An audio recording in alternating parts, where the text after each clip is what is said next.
Hi, and thanks for logging on to the Daily DVAR Halacha. And here's a brand new halacha for you. And it's for Sunday, 27th day of November, 26th day of Cheshvan. Here we go. More halachas about salt for you. Here they go.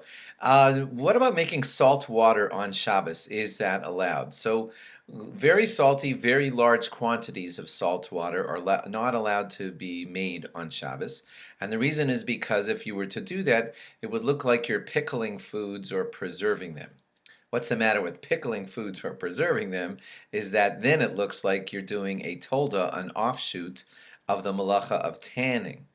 Tanning was when they used to take hides off of animals and dip them in very salty mixtures, and that would help the leather, the hide, turn into a softer leather.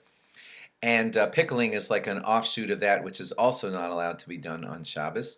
And whenever you make large amounts of very salty water, it looks like you're involved in that process. And because it looks like it, it's not allowed to be done on Shabbos. If you'd say, okay, don't worry, I have no intention of pickling, I don't even know how to pickle or preserve anything, still, the rabbis prohibited making salty, large quantities on Shabbos.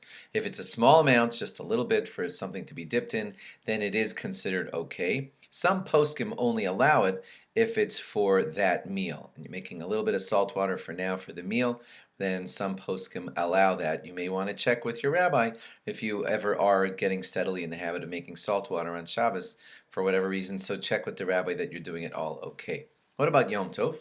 So for Yom Tov, it's a big discussion. Some are more lenient and some aren't.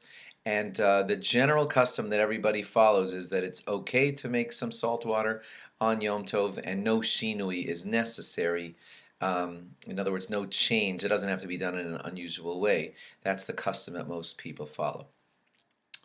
Okay, now what about, that we've spoken about dipping your bread in salt for the hamotzi. Do you dip matzah in salt? So some say, yeah, you dip matzah in salt just the way you would dip bread in salt. And others say that no, you should be sprinkling the salt onto the matzah instead of dipping. There are two reasons given for that. Why would we treat matzah different than bread? One is very, very, very practical, and that is because when you dip matzah in salt, none of the salt adheres to the matzah and you're sort of accomplishing nothing. That's not how it is with bread. Second reason given is that if you're going to put the salt on the table and dip into it, you have more of a problem of getting moisture from the salt, and we like to shy away from, at least, there's a gebrachts and not gebrachts debate, but about having matzah get wet, but it's because of issues like that that some people say better to just sprinkle the salt onto the matzah. And the other reason, of course, like we just said, because when you dip it into the salt, matzah dipped into salt, the salt doesn't even stay. Those are two reasons for that. Okay, thanks for logging on, and log on again tomorrow for more. Bye-bye.